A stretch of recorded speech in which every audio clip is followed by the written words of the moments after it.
بسم اللہ الرحمن الرحیم۔ گمنام ہیروز کے معزز ناظرین، السلام علیکم۔ آئیے چلتے ہیں کہانی کی طرف۔ وہ اپنی موجودہ حیثیت کو اچھی طرح سمجھ رہا تھا کہ فی الوقت وہ کہیں کا نہیں رہا۔ پتہ نہیں ماسٹر اس کے ساتھ کیسا سلوک کرے گا۔ اس نے سوچا، نہیں ابھی ماسٹر میرے اندر نہیں ہے، اگر ہوتا تو مجھے ثنا سے نجات دلاتا یا لان تان کر کے چلا جاتا، بعد میں مجھے سزائے موت دیتا، کیونکہ میری ہی وجہ سے ثنا اور فرحات اس کے گہرے رازوں تک پہنچ گئے ہیں۔ ثنا نے کہا، تم بالکل درست سوچ رہے ہو، وہ شاید ابھی موجود نہیں ہے، اگر ہوتا تو تمہاری ایسی کی تیسی کر دیتا۔ ثنا مجھ پر ایک احسان کرو۔ وہ بولی، تعجب ہے، میرے شوہر کا جانی دشمن مجھ سے توقع کر رہا ہے، میں اس پر احسان کروں گی، یہ احسان کر کے تم بھی فائدے میں رہو گی۔ وہ کیسے؟ میرے چور خیالات کے خانے کو اس طرح لا کرو کہ بینڈ ماسٹر میری اس حقیقت کو معلوم نہ کر سکے، اسے یہ کبھی پتہ نہ چلے کہ تم نے مجھے تابع دار بنا رکھا ہے۔ وہ اب تک دھوکہ کھاتا رہا ہے، اس سے آئندہ بھی دھوکہ کھانا چاہیے۔ بے شک تم معقول بات کر رہے ہو، اب تک تم نہیں جانتے تھے کہ میرے تابع دار ہو، اس لیے ماسٹر تمہارے چور خیالات پڑھ کر بھی یہ معلوم نہ کر سکا۔ اب چونکہ تمہیں معلوم ہو چکا ہے، اس لیے وہ تمہارے چور خیالات کے ذریعے سب کچھ معلوم کر لے گا، اور میں نہیں چاہتی کہ ایسا ہو۔ تو پھر خدا کے لیے مجھ پر ہی احسان کرو، جتنی جلدی ہو سکے میرے چور خیالات کے خانے کو لاک کر دو، وہ کسی بھی وقت میرے اندر آ سکتا ہے۔ تم اس وقت سفر میں ہو، پتہ نہیں کب پیرس پہنچو گے، ترمیمی عمل کے لیے کم از کم 1 گھنٹے کا وقت تو ملنا چاہیے۔ ہم دونوں مل کر خیال خوانی کے ذریعے پائلٹ کے دماغ پر قبضہ جماتے ہیں اور اسے ہیلی کاپٹر کو کہیں اتارنے پر مجبور کرتے ہیں۔ اس کے ذہن میں یہ بات نقش کرتے ہیں کہ اس میں کوئی خرابی پیدا ہو گئی ہے جسے درست کرنے میں کچھ وقت لگے گا۔ اس طرح وہ ادھر مصروف رہیں گے، ادھر تم مجھ پر سکون سے عمل کر سکو گی۔ تدبیر اچھی تھی۔ وہ دونوں ایک سے دوسرے اور دوسرے سے تیسرے کے دماغ میں جگہ بناتے ہوئے پائلٹ کے اندر پہنچ گئے۔ وہ ان کی مرضی کے مطابق سوچنے لگا کہ ہیلی کاپٹر میں کوئی خرابی ہے، اسے نیچے اتار کر چیک کرنا ہوگا، یہ تمام مسافروں کی سلامتی کا مسئلہ ہے۔ وہ ہیلی کاپٹر سوئٹزرلینڈ سے نکل کر فرانس کی حدود میں داخل ہو گیا تھا۔ پائلٹ نے وہیں کے ایک چھوٹے سے قصبے میں ہیلی کاپٹر کو اتارا۔ مسافروں نے پوچھا کہ کیا بات ہے۔ اس نے کہا، میں ہیلی کاپٹر میں کوئی گڑبڑ محسوس کر رہا ہوں، پہلے اسے پوری طرح چیک کروں گا، اس کے بعد دوبارہ پرواز ہوگی، یہ ہم سب کی سلامتی کے لیے ضروری ہے۔ تمام مسافر کچھ پریشان تو ہوئے، مگر یہ بھی اطمینان ہوا کہ ان کی سلامتی کے لیے ایسا کیا جا رہا ہے۔ ادھر بابر سیٹ سے ٹیک لگائے آنکھیں بند کر کے بولا، میں خود کو تمہارے حوالے کر رہا ہوں، فوراً مجھ پر عمل کرو۔ ثنا نے خیال خوانی کے ذریعے اسے سلایا، پھر اس پر ذرا سا عمل کیا۔ اس کے دماغ کو ہدایت دی کہ اس کے کسی بھی خیال سے اور چور خیالات کے ذریعے یہ کبھی معلوم نہ ہو کہ وہ کسی کا تابع دار بن چکا ہے۔ بہت ہی مختصر سا عمل کرنے کے بعد اس نے بابر کو 1 گھنٹے تک سونے کے لیے چھوڑ دیا، پھر اپنی جگہ دماغی طور پر حاضر ہو گئی۔ میں اپنے تمام بچوں سے ملنے کے بعد اس کے کمرے میں پہنچا۔ وہ مجھے دیکھتے ہی اپنی جگہ سے اٹھ کر قریب ہو گئی، پھر اپنا سر میرے سینے پر رکھ دیا۔ اب تو پاس رہتے ہوئے وہ اور بھی قریب تر ہوتی رہتی تھی، کبھی میرے پاس آ کر لگ جاتی تھی، کبھی میرا ہاتھ تھام لیتی تھی، کسی نہ کسی بہانے مجھ سے لگی رہتی تھی۔ جیسے جیسے وقت گزر رہا تھا ویسے ویسے اس کی چاہت میں شدت اور دیوانگی پیدا ہوتی جا رہی تھی۔ فون کا بزر سنتے ہی وہ مجھ سے الگ ہو گئی۔ میں نے نمبر پڑھ کر کہا، کرونا مجھے مخاطب کر رہی ہے۔ میں نے فون آن کر کے کان سے لگایا، پھر کہا، ہاں کرونا بولو۔ دوسری طرف سے وہ رونے لگی، کہنے لگی، آپ مجھے بیٹی کہتے ہیں اور اتنی بڑی بات چھپا رہے تھے، کیا چپ چاپ اس دنیا سے جانا چاہتے ہیں؟ مجھے ایک بار بھی وش نہیں کریں گے؟ آخری بار اپنے کسی معاملے میں شریک نہیں کریں گے؟ ایسی کوئی بات نہیں ہے، تم میری اپنی ہو، باقی جو اپنے ہیں جنہیں میری موت کا علم ہو چکا ہے ان کا رو رو کر برا حال ہے، ہر ایک کو سمجھا منا رہا ہوں۔ میں نہیں چاہتا کہ تمہاری آنکھ سے بھی آنسو نکلیں۔ جب اچانک میری موت کی خبر تمہیں ملتی تو تم یقیناً روتی تڑپتی، پھر صبر آ جاتا، لیکن جو شخص مرنے والا ہے اس کی زندگی میں آنسو بہایا جائے تو مرنے والے کو بہت دکھ ہوتا ہے۔ پاپا، میں آپ کی ہدایت کے مطابق فرمان کو تلاش کر رہی تھی، تلاش کرتی ہوئی اس کے پاس پہنچی تھی۔ اس نے مجھے اپنا مہمان بنایا تھا، تب سے اب تک میں اس کے ساتھ ہی ہوں۔ اس وقت فرمان اور ٹونی جے میرے اندر ہیں۔ بہتر ہے کہ فون بند کرو اور تم میرے پاس آ جاؤ۔ فون کا رابطہ ختم ہو گیا، وہ تینوں میرے اندر آ گئے۔ ٹونی جی نے رونے کے انداز میں پوچھا، سر یہ ہم کیا سن رہے ہیں؟ ہمیں بالکل یقین نہیں ہو رہا۔ میرے دوسرے تمام چاہنے والوں کو بھی یقین نہیں ہو رہا ہے، مگر وہ یقین کرنے پر مجبور ہے۔ پھر یہ تو موٹی سی عقل میں بھی آ جانے والی بات ہے کہ موت تو سب کو آنی ہے، مجھے بھی آنے والی تھی، سو آ رہی ہے۔ میں نے سوچا تھا کہ موت سے پہلے ایک بار تم سب سے رابطہ کروں گا اور تمہیں آخری ہدایت دوں گا۔ ہم آپ کی ہدایت پر دل و جان سے عمل کریں گے۔ میں نے کہا، تم نے اور فرمان نے خیال خوانی ترک کر دی ہے، گوشہ نشینی اختیار کر لی ہے، کیا یہ درست ہے؟ فرمان نے کہا، جی ہاں درست ہے۔ ٹیلی پیتھی جتنا اچھا علم ہے اتنا ہی تکلیف دہ ہے۔ ٹیلی پیتھی جاننے والوں کو طرح طرح کے عذاب اور آزمائشوں سے گزرنا پڑتا ہے۔ جو لوگ گوشہ رہ کر زندگی گزارتے ہیں وہ جیسے صرف اپنی سانسیں پوری کرتے ہیں، ایک کونے میں رہ کر کھاتے پیتے ہیں، یاد الہی میں مصروف رہتے ہیں اور پھر مر جاتے ہیں، جبکہ ہمارے دین میں کہا گیا ہے کہ یاد الہی کے ساتھ دنیا داری بھی لازمی ہے۔ اگر تم اپنی ذات سے کسی کو ایک ذرا سا بھی فائدہ پہنچا سکتے ہو تو سب سے پہلے یہی کام کرو، یہ کام بھی تمہاری عبادت میں شامل ہو جائے گا۔ ٹونی جے نے کہا، آپ درست کہہ رہے ہیں۔ کرونا نے کہا، میں بھی فرمان سے یہی کہتی ہوں۔ یہ ضروری نہیں ہے کہ خیال خوانی کرتے وقت خود کو ظاہر کرو اور کسی کے لیے چیلنج بنو۔ ہم سب بڑی خاموشی سے خیال خوانی کرتے ہوئے بیماروں، کمزوروں اور ضرورت مندوں کے کام آ سکتے ہیں۔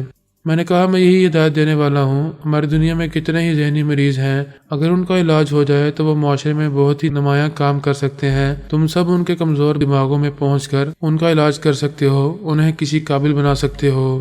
ہم ضرور ایسا کریں گے، آئندہ گوشہ نشین نہیں رہیں گے۔ میں نے کہا، شادی کرنا، ازدواجی زندگی گزارنا اور نسل انسانی کو آگے بڑھاتے رہنا بھی ایک اہم فرض ہے۔ فرمان، تم نے اور ٹونی جے نے اب تک شادی نہیں کی، اب تو کر لینی چاہیے۔ فرمان نے کہا، ابھی میں یہی کہنے والا تھا، میں اور کرونا ایک دوسرے سے راضی ہیں اور جلد ہی شادی کرنے والے ہیں۔ شادی بھی خوب سوچ سمجھ کر کرنی چاہیے، ایسا کرتے وقت دینی احکام کو پیش نظر رکھنا چاہیے۔ یہ حکم ہے کہ شادی اپنے دین اور اپنے مذہب میں کی جائے، اگر وہ غیر مسلم ہے تو اسے اسلام قبول کرنا چاہیے۔ میں نے ایک ذرا توقف سے کہا، کرونا اور ٹونی جے یہودی ہیں، اگر یہ دونوں آپس میں شادی کریں تو یہ بہتر ہے، اور اگر کرونا فرمان سے شادی کرنا چاہتی ہے تو اسے اسلام قبول کرنا چاہیے۔ اگر یہ راضی نہیں ہے تو کوئی جبر کی بات نہیں ہے، صبر کی بات یہ ہے کہ کرونا تم سے شادی نہ کرے اور اپنے مذہب کی پابند رہے۔ فرمان نے سر جھکا کر کہا، آپ درست کہہ رہے ہیں۔ میں نے کہا، یہ ہدایت ہمیں برسوں سے ملتی آ رہی ہے، لیکن ہم ایسی ہدایت کو اپنی ناعاقبت اندیشی کی وجہ سے نظر انداز کر دیتے ہیں، بعد میں پچھتاتے ہیں۔ میں اپنے آخری دنوں میں یہی ہدایت تم سب کے سامنے دہرا رہا ہوں۔ وہ تینوں تقریباً آدھے گھنٹے تک باتیں کرتے رہے، پھر بڑی محبت سے رخصت ہو گئے۔ ثنا میرے پاس بیٹھی خیال خوانی میں مصروف تھی۔ میں نے اسے ایک بازو کے حصار میں گھیرا تو اس نے سر اٹھا کر دیکھا، پھر میرے سینے سے لگ کر کہا، تم سے ملنے والوں کا تانتا بندہ رہے گا، ہمیں تنہائی بہت کم ملے گی۔ ایسا نہ کہو، سونیا نے جو طریقہ کار سب کے لیے مقرر کیا ہے اس کے مطابق ہم رات کے کھانے کے بعد صبح تک تنہا رہا کریں گے، اس وقت کوئی مداخلت کرنے نہیں آئے گا۔ میں سونے کی شکر گزار ہوں کہ اس نے مجھے تمہارے ساتھ زیادہ سے زیادہ وقت گزارنے کا موقع دیا ہے۔ ابھی کیا کر رہی تھیں؟ بابر کی خبر لے رہی تھی۔ وہ پیرس پہنچ کے آئے اور مطمئن ہے کہ میں نے اس کے چور خانے کو لاک کر دیا ہے۔ اب ماسٹر کو کبھی یہ معلوم نہیں ہوگا کہ وہ پہلے بھی میرا غلام تھا اور اب بھی ہے۔ ہمیں یقین تھا کہ ماسٹر اس حقیقت سے بے خبر رہے گا، لیکن ایسی بات نہیں تھی، وہ بھی بلا کا مکار تھا۔ ہیلی کاپٹر میں سفر کے دوران بابر اور ثنا کی جو باتیں ہوئیں تو ایسے وقت ماسٹر بھی وہاں موجود تھا۔ اسے پہلی بار یہ معلوم ہو رہا تھا کہ بابر بہت عرصے سے ثنا کا تابعدار بنا رہا ہے۔ یہ معلوم کر کے اسے بہت زیادہ حیرانی نہیں ہوئی۔ جب وہ سوچتا تھا کہ میں کس طرح اس کے گہرے ارادوں تک پہنچ جایا کرتا ہوں تو اسے ایک شبہ یہ بھی ہوتا تھا کہ شاید میں آؤڈی مین یا بابر کے دماغوں میں پہنچ چکا ہوں اور انہیں در پردہ اپنا تابعدار بنا چکا ہوں۔ وہ میرے متعلق ایسا سوچتا تھا جبکہ ثنا نے اسے تابعدار بنا رکھا تھا۔ ماسٹر کو بابر پر بہت غصہ آ رہا تھا، جی چاہتا تھا اسے قتل کر دے۔ اس کی وجہ سے ہی میں اس کے گہرے ارادوں تک پہنچ گیا تھا۔ یہ معلوم ہو گیا تھا کہ ڈپلیکیٹس مافیا کیا ہے اور اس کا سربراہ ایک برین ماسٹر ہے۔ اسے اپنی خفیہ تنظیم کو قائم دائم رکھنے کے لیے ٹیلی پیتھی جاننے والے غلام کی ضرورت تھی، اس لیے اس نے بابر کو قتل نہیں کیا۔ یہ طے کر لیا کہ رازداری سے اس پر ترمیمی عمل کرے گا اور اسے پھر ایک بار غلام بنائے گا اور اس کے دماغ کو اس طرح لاک کرے گا کہ پھر میں اور ثنا اس کے اندر نہیں پہنچ سکیں گے۔ اسے صرف بابر کی حقیقت معلوم نہیں ہوئی تھی، بلکہ ثنا اور بابر کی گفتگو کے ذریعے یہ بھی پتہ چلا تھا کہ میں ثنا کے ساتھ سوئٹزرلینڈ میں ہنی مون منا رہا ہوں اور شمالی پہاڑی علاقے میں اس کے ساتھ ہوں۔ اس حد تک معلوم ہونے کے بعد وہ خاموش نہیں بیٹھ سکتا تھا۔ اس نے خیال خوانی کے ذریعے اپنے اہلکاروں سے رابطہ کیا جو سوئٹزرلینڈ میں ہی موجود تھے، انہیں حکم دیا، فوراً الرٹ ہو جاؤ، میرا بہت بڑا دشمن شمالی پہاڑی علاقے میں موجود ہے، تم سب کو وہاں پہنچنا ہے، جہاں سکینگ کے کھیل تماشے ہوتے ہیں۔ فرادل تیمور وہیں کہیں مل سکتا ہے، اسے پہچاننا ہوگا۔ اس کے ساتھ ایک حسین عورت بھی ہے۔ ان دونوں کی سب سے بڑی پہچان یہ ہے کہ وہ یورپ کے ماحول اور شدید سردی میں بھی شراب نہیں پیتے۔ وہاں دیکھو کہ ہنی مون منانے والوں میں ایسا کون سا جوڑا ہے جو شراب نہیں پیتا۔ میں اپنے بارے میں اتنا تو جانتا ہی ہوں کہ دشمن مجھے کس طرح پہچان سکتا ہے۔ میں نے شراب کی خالی بوتلیں خرید لی تھیں اور ان میں سنہری رنگ کا پانی بھر دیا تھا۔ کہیں باہر جاتے ہوئے 2 بوتلیں ہمارے بیگ میں ہوتی تھیں۔ یوں ظاہر ہوتا تھا کہ میں اور ثنا بہت زیادہ پینے کے عادی ہیں، اس لیے بوتل ہمیشہ ساتھ رکھتے ہیں۔ بے شک ماسٹر کے آدمی ہماری تلاش میں یہاں بھٹک رہے ہوں گے اور ہمارے گم ہونے کی خبر اسے سنا رہے ہوں گے۔ دشمنوں کے ساتھ اسی جوڑ توڑ میں دن گزر رہے تھے اور آخری وقت قریب آ رہا تھا۔ وچ ڈاکٹر منتر جوگی کو بھی میرے بارے میں اچھی خاصی معلومات حاصل ہو گئی تھیں۔ اگرچہ وہ برین ماسٹر کے لیے کام کر رہا تھا، لیکن در پردہ وہ اپنے اہم مقاصد پورے کرنا چاہتا تھا۔ اس کا سب سے اہم مقصد یہی تھا کہ وہ کسی بھی طرح مجھے اپنا غلام بنا لے۔ اسے یہ معلوم کر کے بڑی خوشی ہوئی کہ جس دن شیوانی کی موت ہوگی اس کے دوسرے دن مجھے بھی ہر حال میں مرنا ہے۔ جب میں مروں گا اور میری روح میرا جسم چھوڑ کر باہر آئے گی تو وہ اسی وقت میری آتما کو اپنی گرفت میں لے لے گا، اسے اپنا غلام بنا لے گا۔ وچ ڈاکٹر منتر جوگی کی خوشی کا کوئی ٹھکانہ نہیں تھا۔ وہ مجھے اپنے منتر سے اور تنیمی عمل سے اپنا غلام بنانا چاہتا تھا۔ یہ بہت مشکل کام تھا، میں اس کے قابو میں نہیں آ سکتا تھا اور مجھے قابو میں کرنے کے لیے وہ طرح طرح کے طریقے آزمانا چاہتا تھا۔ اب اس کی کوئی ضرورت نہیں رہی تھی۔ یہ معلوم ہو رہا تھا کہ آج سے 7ویں دن شیوانی کی موت ہوگی اور 8ویں دن میری روح اپنا جسم چھوڑ کر عالم ارواح کی طرف چلی جائے گی۔ ایسی وقت وہ میری روح کو اپنی گرفت میں لے سکتا تھا، پھر میری غلام روح سے بڑے بڑے کام لے سکتا تھا۔ یہ اسے معلوم ہو چکا تھا کہ میں جنیوا میں ایک جھیل کنارے ایک کاٹیج میں ہوں۔ اگرچہ اس کی معلومات کے بعد میں شمالی پہاڑی علاقے کی طرف چلا گیا تھا، لیکن اس کے لیے کوئی فرق نہیں پڑتا تھا۔ وہ بعد میں پھر اپنے پراسرار علم کے ذریعے میری کسی بھی رہائش گاہ تک پہنچ سکتا تھا۔ اس کے باوجود اس نے طے کیا کہ اس کا ایک خاص آدمی میرے قریب موجود رہے اور دور ہی دور سے میری نگرانی کرتا رہے۔ اس نے اپنے ایک چیلے شنکر نارائن کو حکم دیا کہ وہ کسی بھی پہلی فلائٹ سے سوئٹزرلینڈ چلا جائے اور وہاں اس کے اگلے حکم کا انتظار کرتا رہے۔ برین ماسٹر نے اسے صبح ہی فون کے ذریعے مخاطب کیا اور کہا، ڈاکٹر منتر جوگی، تم نے کہا تھا خیال خانی کے ذریعے تمہارے اندر نہ ہو، اس لیے فون سے رابطہ کیا ہے۔ مجھے کوئی خوشخبری سناؤ، کیا میرا کام ہو گیا ہے؟ کام اتنا آسان ہوتا تو اسے تم بھی کر لیتے، کیونکہ تمہارے ذرائع بھی بہت وسیع ہیں۔ کیا تم یہ کہنا چاہتے ہو کہ کام نہیں ہوا؟ ایسی ناکامی اور مایوسی کی بات بھی نہیں ہے، کام ہو رہا ہے۔ یہ تو سب بھی جانتے ہیں کہ اس بچے عدنان کا تعلق بابا صاحب کے دائرے سے ہے اور شیوانی اس بچے کی ماں ہے۔ بس ماں تک پہنچنے کے بعد معلوم ہوا کہ روحانی عمل کرنے والے نے اس کو بندش کر رکھی ہے۔ کیسی بندش؟ اس بار وہ طبعی موت مرے گی، اس پر کوئی کالا جادو کرنے والا اپنا عمل نہیں کر سکے گا اور نہ ہی اس کی آتما کو اس کے جسم سے باہر نکال سکے گا۔ جب وہ آتما باہر نکلے گی تب مجھ جیسا آتما شکتی جاننے والا اسے اپنی گرفت میں لے سکے گا اور اسے اپنی داسی بنا سکے گا۔ کیا تم یہ کہنا چاہتے ہو کہ ہمیں شیوانی کی طبعی موت کا انتظار کرنا ہوگا؟ ہاں، مگر بہت زیادہ انتظار نہیں کرنا ہوگا۔ وہ آج سے 7ویں دن مرے گی۔ میں پہلے سے ایسی بندش کر رہا ہوں کہ اس کی آتما جسم کو چھوڑتے ہی عالم ارواح کی طرف نہ جائے بلکہ میری گرفت میں آ جائے۔ وہ ضرور میرے شکنجے میں آئے گی۔ مگر عدنان کا کیا ہوگا؟ مجھے اس بچے کی سخت ضرورت ہے۔ سوری ماسٹر، تمہیں 7 دنوں تک انتظار کرنا پڑے گا۔ تم میرے اکاؤنٹ میں $1,00,000 جمع کرنے والے تھے، اب اس کی ضرورت نہیں ہے۔ جب کام ہو جائے اور تمہیں اطمینان ہو جائے تبھی تم میری پیمنٹ کرو۔ $1,00,000 کی تو کوئی اہمیت نہیں ہے، میں اس سے بھی زیادہ دے سکتا ہوں۔ کچھ ایسا کرو کہ 7 دن سے پہلے یہ کام ہو جائے، بلکہ ابھی ہو جائے۔ یہ ناممکن ہے، جب روحانی قوتیں مقابلے پر آتی ہیں تو ہم پیچھے ہٹ جاتے ہیں۔ ابھی اس روحانی قوت کو یہ معلوم نہیں ہے کہ میں اس کے مقابلے پر آنے والا ہوں، اس لیے میں بڑی خاموشی سے آج سے 7ویں دن شیوانی کی روح کو اپنی گرفت میں لوں گا۔ کسی بھی روحانی طاقت سے ٹکرانے کی غلطی نہیں کروں گا۔ میں بہت مایوس ہو رہا ہوں، تم نہیں جانتے کہ فرات کتنا خطرناک دشمن ہے۔ وہ ان 7 دنوں میں پتہ نہیں کیا کچھ کر گزرے گا، اس سے پہلے ہی میں اسے منہ کے بل گرا دینا چاہتا ہوں۔ منتر جوگی نے پوچھا، اسے اپنے زیر سے لانے کا کوئی راستہ تمہیں دکھائی دے رہا ہے تو مجھے بتاؤ، کیا میں پراسرار علم کے ذریعے کچھ کر سکوں گا؟ ماسٹر کو یہ معلوم ہو چکا تھا کہ میں ثنا کے ساتھ سوئٹزرلینڈ کے شمالی پہاڑی علاقے میں ہوں۔ وہاں اس کے اہلکار مجھے تلاش کر رہے تھے اور ناکام ہو رہے تھے۔ اس نے منتر جوگی سے کہا، اگر میں تمہیں فرات کا پتہ ٹھکانا بتاؤں تو کیا تم اسے ٹھکانے لگا سکتے ہو یا کسی طرح زخمی کر کے میرے حوالے کر سکتے ہو؟ میں ہمیشہ فرات سے دور ہی رہتا آیا ہوں، کسی بھی بڑی طاقت سے ٹکرانا کوئی دشمنی نہیں ہے، لیکن تمہارے لیے چھپ چھپا کر اپنے علم کے ذریعے اسے نقصان پہنچا سکتا ہوں اور شاید تمہارے زیر اثر بھی لا سکتا ہوں۔ تم شاید کیوں کہہ رہے ہو؟ کیا تمہیں اپنے کالے علم پر بھروسہ نہیں ہے؟ بھروسہ ہے، لیکن پہلے میں فرات کی موجودہ پوزیشن معلوم کروں گا۔ اگر بابا صاحب کے دائرے سے حاصل ہونے والی روحانی قوتیں اس کی نگرانی کر رہی ہوں گی تو پھر میں اس کے قریب جانے کی غلطی نہیں کروں گا۔ تم تو مایوس کرنے والی باتیں کرنے لگتے ہو۔ اور کیا کہوں کہ آنکھ بند کر کے کسی اندھے کی طرح اس ہاتھی سے جا کر ٹکرا جاؤں؟ ہو سکتا ہے تم اسے شکست دینے کے جنون میں ایسی کوئی غلطی کر بیٹھو، لیکن میں غلطی کرنے والوں میں سے نہیں ہوں۔ سوری۔ تم اس پر کالا عمل کرنے کی کوشش تو کر سکتے ہو۔ میں نے انکار کب کیا ہے؟ کہہ تو رہا ہوں کہ پہلے اس کے بارے میں معلومات حاصل کروں گا۔ جس طرح اس کے پوتے عدنان کے بارے میں معلوم کیا کہ اس وقت اس کی ماں روحانی عمل کے زیر اثر ہے اور 7 دن سے پہلے میں کامیاب نہیں ہو سکوں گا، اس طرح فرات کے بارے میں بھی معلوم کروں گا، تبھی تمہیں یقین دلا سکوں گا کہ کام ہوگا یا نہیں۔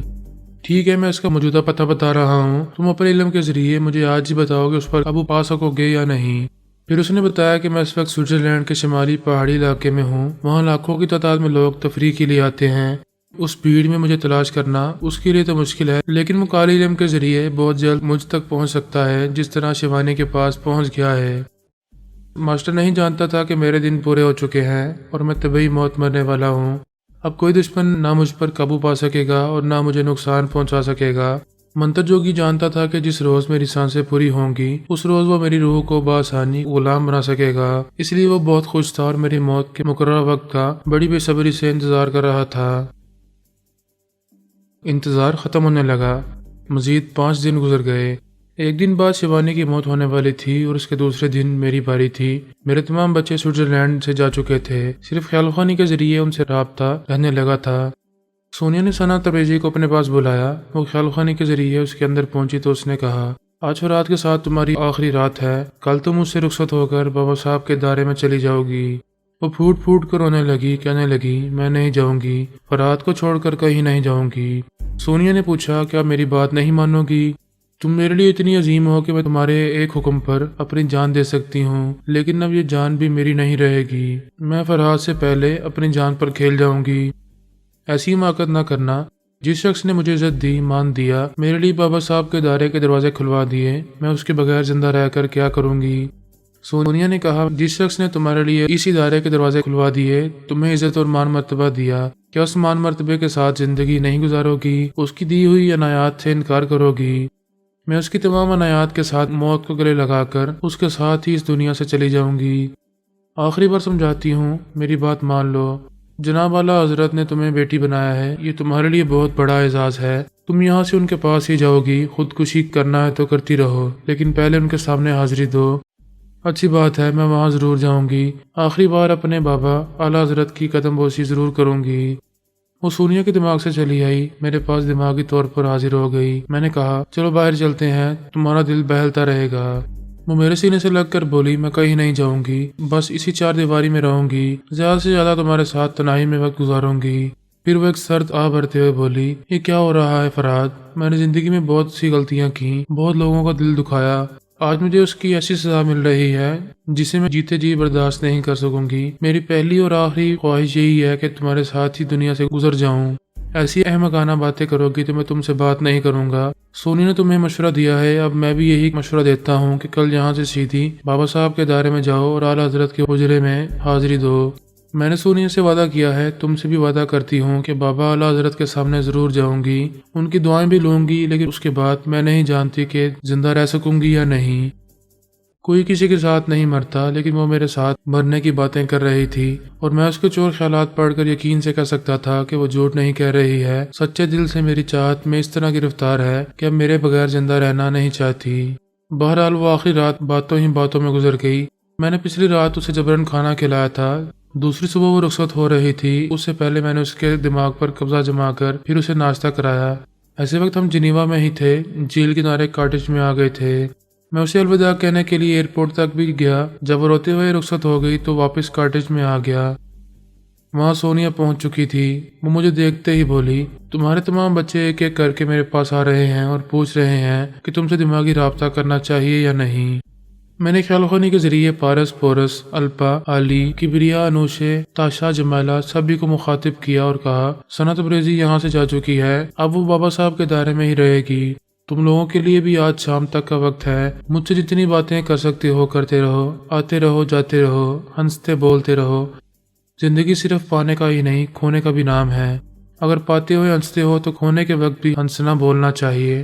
میرے بچے بڑے حوصلے والے تھے، وہ میری جدائی کا صدمہ برداشت کر رہے تھے، جبرن مسکرا رہے تھے، وہ بڑی زندہ دلی سے باتیں کر رہے تھے۔ مجھ سے پہلے شیوانی کی موت کو گلے لگانے والی تھی، لہذا پہلے اس کا ذکر ہونا چاہیے۔ اس کی زندگی کے آخری 24 گھنٹے رہ گئے تھے۔ جب عدنان گہری نیند سو جاتا تھا تو وہ اسے دیکھتی رہتی تھی، پھوٹ پھوٹ کر روتی رہتی تھی، اسے بار بار ہاتھ لگاتی تھی، چھونے سے تسلی نہیں ہوتی تھی تو دونوں ہاتھوں سے اس کے پیروں کو پکڑ لیتی تھی اور ان پر سر رکھ کر رونے لگتی تھی۔